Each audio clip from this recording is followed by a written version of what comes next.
它是360度旋转的，太子的正脸已经朝向我们这一边了。很多人来到灵山大佛，其实就是在广场上拍个照，然后烧一个香，磕个头，抱一个佛脚，并不清楚关于他真正意义上前世今生的故事。从检票口一直抵达到佛脚下方，你会真实感受到我们的人生之路是如何一步一步走下来的。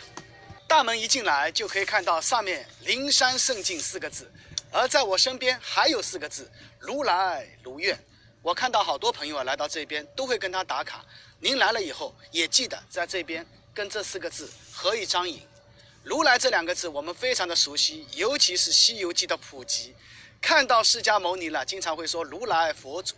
其实如来这2个字算是一个泛称，它是梵文当中的意义，可以解释为乘真如之道而来。那么释迦牟尼在这世间啊，其实有很多的称呼，我们把它总结为佛有10号，例如佛陀、世尊、明行足、世间解、善事、正遍知、调御丈夫、天人师等等等等。待会我们会穿过这一道门，然后近距离的去找一下我们释迦牟尼的一双脚印，据说它上面具有千佛轮像。走吧，如来如愿。这就是两足尊，相传是佛祖当年涅槃前在摩羯陀国的巨石上方所遗留下来的。释迦牟尼一生传法将近50年的时间，足迹遍布我们中国、东南亚以及印度一带，也教化众生无数。所以这一双两足尊就成为了教内很多弟子所共同膜拜的地方。而它上方还有一个轮盘的样式，这就是千佛轮像。因为他当年出生的时候啊，具足了32相、80种好，这就是他其中的一种象征。上方写着3个词语：持戒、忍辱和布施。那么它的背面肯定会写着另外的3度，分别是般若、禅定和精进。通过面前的这一个道路，我们就能够真实的感受释迦牟尼传奇的一生。其实很多人认为他是虚无的，只是传说人物。我想告诉各位的是，他是真真实实存在的。出生在2500多年前，和我们的先贤孔子是一个时代的。他比孔子早出生14年，早去世7年的时间。在这人世间，他走了80个春秋。这条道路叫菩提大道，菩提也代表觉悟的意思。而在我们的正前方，则是一朵莲花，含苞待放的感觉。现在开始的是一场表演，描述的是释迦牟尼当年出生的状态。你看，顶上的莲花已经慢慢打开来了，慢慢出现的是一位小小的释迦孩童像。他可是真实存在的人物啊！他的名字叫做乔达摩悉达多。他的父亲呢，是当时古印度一个小国家迦毗罗卫国的国王，当年50岁。他的母亲叫摩耶夫人，来自于天臂城，45岁。2个人啊，算是老来得子。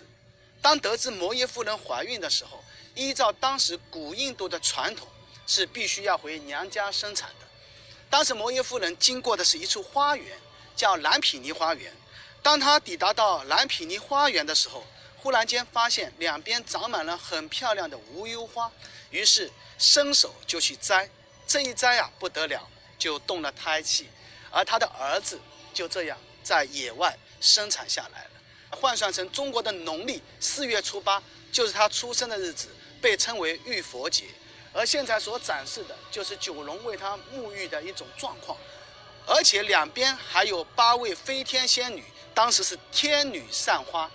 您再仔细看她的姿势，她是一手指天，一手点地，一起感受一下九龙为她沐浴的一种奇景吧。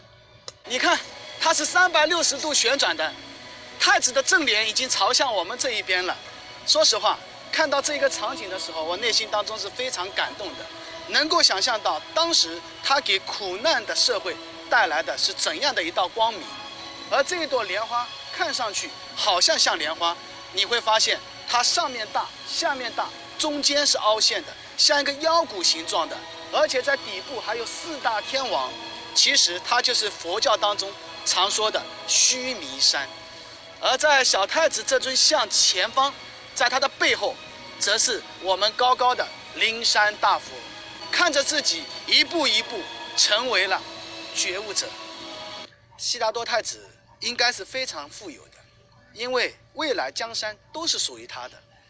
可是他也很贫穷，因为他的生母摩耶夫人在生下他7天以后就与世长辞了。所幸他有爱他的一个父王，以及非常喜欢他的继母。他的继母是他的亲姨妈波舍波底，而他的父王为了不让这个单亲家庭长大的孩子再感受这生死离别，就在皇宫当中建了东宫、夏宫以及雨季行宫。而且7岁的他就能够习文，8岁的他就能习武，16岁的他就已经成为了一个文武全才。如果按照这样的轨迹发展下去，他应该是非常伟大的一位国王。可是他究竟为何出家呢？其实奥秘就在我们这张图里面。19岁的悉达多太子在某一天偶然的机会下，他出了皇城。平时他出城巡游的时候，他父王都给他安排好了群众演员，不会让他看到这世间的冷暖，只会看到很多美好的事情。可是那一次他却是偷偷的带着自己的奴隶车匿出行的。当他从东门出去的时候，看到一个佝偻着背的老者，他问自己的奴隶了，这一个是谁？奴隶跟他讲，这是一个老人，每一个人都会老的。当他从南门出去的时候，看到一个长满脓疮烂泡的人，而且面目狰狞，他就问车匿了，这一个又是谁？车匿告诉他，这是一个生病的人，每一个人都会生病。当他从西门出去，却看见了一具冰冷的尸体躺在木板之上，没有任何的呼吸。车匿告诉他，这是一个已经失去生命的人。这一次的出城给他带来了极大内心当中的震撼，他才明白原来这世间是有生老病死的，而我这辈子拥有这么多的东西，我死后又会去何方呢？他带着这个疑问去了北门。当他从北门出去的时候，就看到了一个修行者。其实在释迦牟尼之前已经有很多的修行者，在他涅槃以后更是有众多的弟子追寻着他的足迹，所以前前无始后后无终的修行者都在这个大千世界当中。当他看到这修行者的时候，觉得他们气质绝佳，于是他就问车匿，这一个人又是谁？车匿告诉他，他是一个已经修行成道的人。于是他就发愿自己想成为一个出家人。在2月初8那天晚上，他偷偷地骑着一匹高头大马就离开了皇城，离开了禁锢他思想牢笼的这一个世界。他来到了原始森林当中，依照当时古印度最常用的修行方式苦行来考验自己的意志。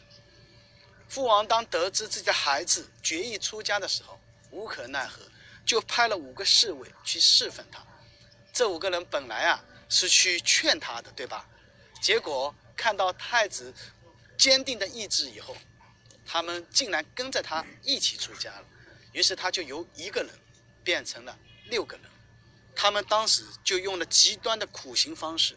你看他头发已经很长了，都已经长到了屁股蛋的位置了。你看他瘦骨嶙峋，这样对自己肉体的折磨，他能生存多久呢？他觉得这样的修行方式是错误的，就放弃了苦行，到恒河的边上洗干净了他的身子，剃掉了他的长须，把他的头发往上盘，并且接受了牧羊女的供养。其中有一位给他供养的是乳糜。很多人在腊月初8会喝一碗粥，就是腊八粥，起源就是在这里，来纪念佛陀修行的苦难的。后来的5年，他开始遍访名师，可是他的觉悟力实在是太强了，别人花1年才能学会的，他1天就学成功了。很快的，他便无师自通，也无师可学了。怎么办呢？他来到了一个地方，找到了一棵树，这一棵树叫碧波罗树，在下面他铺满了吉祥草。在这里他苦思冥想了49天的时间。在这49天当中，他与魔王波旬展开了激烈的斗争。经典里面描述的波旬，其实更多的描述的是释迦牟尼内心当中的另外一个他。他跟我们所有人一样，其实内心里面都住着2个人，一个魔，一个是佛。当你的佛性大于魔性的时候，你会发现你是非常和谐的，非常友善的。可当你的魔性大于你的佛性的时候，你会发现你是面目可憎的。所以29岁的时候他就觉悟了。其实我们人这一生啊，都是在颠倒梦想当中。我们始终认为我们现在握在手中的一切都是有，其实到最终都是无。我们本来就是应无尽无，我们却把它想象成为了应有尽有。可是当我们走到生命的最后一刻，我们会发现其实是一无所有。我们是握着拳头哭着来到这世间，最后我们是笑着放开了我们的双手离开这世间。当年释迦牟尼要入涅盘的时候，弟子们都非常的伤心，就问老师了，我该如何来纪念你？当时释迦如来就把自己平时托钵乞食的钵盂放在了草席之上，把自己平时行起的锡杖靠在了钵盂的边上，把自己所穿的袈裟附在了上方，形成了一个尖尖的物状。以后你们就这样来纪念我吧。所以这就是塔的来历，而塔的别称叫佛陀，传到了中国，因为音译的原因被音译为浮屠。后来啊，人们啊条件越来越好了，开始用木头雕，开始用石头凿，乃至于今天我们看到的灵山大佛，开始用铜、金等一系列的表示对它的恭敬。它是目前最大最高的青铜旃檀露天佛像，未来可能还会有更高更雄伟的。但是当你来到它面前的那一刻，你会不会跟我一样有这样的一种感觉呢？平时满是贪婪的我们，在看到它的那一刻，内心是一片空白，进而心里会升起一种敬畏之心，然后就会有个答案浮现在自己的脑海当中。这种感觉是说不清又道不明的，至少在那一刻，我们内心是清净的，不仅仅是赞叹它的雄伟，更应该对自己当下的人生能够有一个开始。